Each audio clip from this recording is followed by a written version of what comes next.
গুমোট একটা রুম, বন্ধ রুম, গ্যাসের কারণে 11 দিন বাচ্চারা পর্যায়ক্রমে আস্তে আস্তে অসুস্থ শুরু হইলো, একজন আস্তে আস্তে মারা যাওয়া শুরু করলো। যেগুলো বাচ্চা ছিল প্রত্যেকজনই অসুস্থ হয়েছে। ওই ওয়ার্ডের সমস্ত বাচ্চা, এটা আমার বাচ্চা, আমার বেবি 2 দিন আগে 25 তারিখে হয়েছে। সকালবেলা থেকে ওনারা কি শুরু করছে জানেন? আমার একটু আসতে দেরি হয়েছে। ওনারা একজন করে ধরে একজন করে বুঝায় পাঠিয়ে দিতেছে। আদিন হাসপাতালে শিশু মৃত্যুর ঘটনায় রহস্যের জট বেঁধেছে। স্বজনরা বলছেন 11 শিশুর মৃত্যু হয়েছে, আর হাসপাতাল কর্তৃপক্ষ বলছে 6। মৃত্যুর কারণ নিয়েও তৈরি হয়েছে ধোঁয়াশা। তবে নিউজ 24 এর অনুসন্ধান বলছে ভিন্ন কথা। হাসপাতালের নথি, কর্তব্যরত নার্সের কথায় মিলেছে ভয়ানক তথ্য।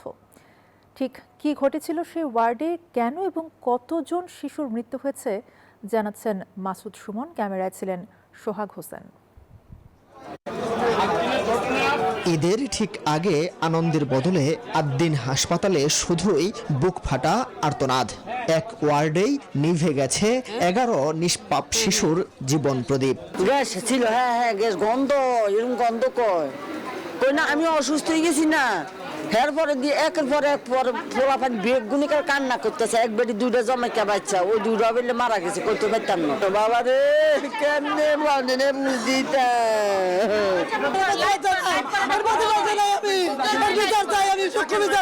ওয়ার্ডের যতটি বাচ্চা ছিল এক নিতেছে একটাও বাঁচে নাই, আর সবটি বাচ্চা মারা গেছে।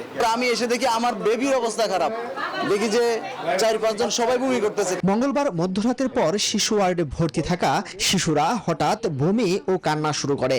একে একে ঢলে পড়ে মৃত্যুর কোলে। স্বজনদের অভিযোগ, এসির লিক হওয়া গ্যাসই এর কারণ। Bashundhara public school and college 2026 শিক্ষাবর্ষে ভর্তি চলছে। গুমোট একটা রুম, বন্ধ রুম, গ্যাসের কারণে 11 দিন বাচ্চারা পর্যায়ক্রমে আস্তে আস্তে অসুস্থ শুরু হইলো, একজন আস্তে আস্তে মারা যাওয়া শুরু করলো। যেগুলো বাচ্চা ছিল প্রত্যেকজনই অসুস্থ হয়েছে।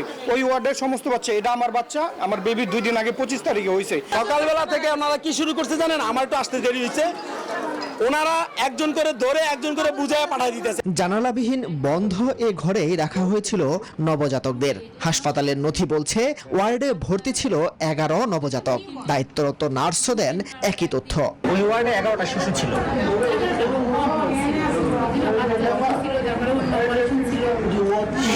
শিশু ছিল কয়জন? শিশু 9 জন। 9 জনই মারা গেছে। তাদের বয়স কত ছিল? একটু দেখেন তো, নামগুলো যদি একটু বলতেন। তবে হাসপাতাল কর্তৃপক্ষ স্বীকার করছে মাত্র 6 জনের মৃত্যুর কথা। মৃত্যুর কোনো সুনির্দিষ্ট কারণ বলতে পারছে না তারা। সেখানে 11 জন মা ছিল, শিশু ছিল 6 জন। নিউবর্ন, একদম হয়তো 1 দিন 2 দিন জন্ম হওয়া বাচ্চা, নিউবর্ন বেবি ছিল 6 জন। এদিকে ঘটনার পরপরই তদন্তে নামে আইন শৃঙ্খলা বাহিনী। স্বাস্থ্যের ডিজি জানান, গঠন হয়েছে তদন্ত কমিটি, রিপোর্ট দেয়া হবে 72 ঘন্টার মধ্যে। এসি জটিলতা অথবা যে কোনো কারণেই হোক, ওইখানের যে পরিবেশ একটি সাফোকেটিভ পরিবেশের মতো আমরা পেয়েছি। 3 দিনের মধ্যে সর্বোচ্চ এই তদন্ত কমিটির রিপোর্টের পরিপ্রেক্ষিতে সরকার কঠিন ব্যবস্থা নেবে। পরিবারের নতুন অতিথিকে নিয়ে হাসি মুখে বাড়ি ফেরার বদলে তাদের কোলে নিথর দেহ। এই বিচারের দাবি এখন সবার মুখে মুখে। মাসুদ সুমন, নিউজ 24, ঢাকা।